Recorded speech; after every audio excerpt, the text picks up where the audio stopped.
মশলা বেটে নিলাম, কড়াই দিয়ে তেল দিলাম, তারপর মশলা বেটে দিলাম,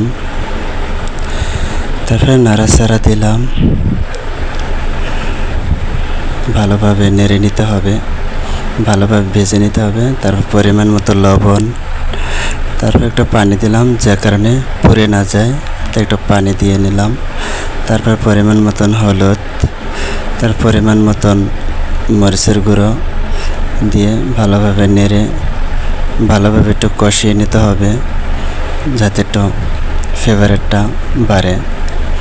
তারপরে দিলাম এলাচ, দারচিনি, লবঙ্গ পরিমাণ মতো দিয়ে নিলাম। তারপরে মুরগির গোশ ছেড়ে দিলাম, তারপর এটা ভালোভাবে নেড়ে ছেড়ে কষিয়ে নিতে হবে।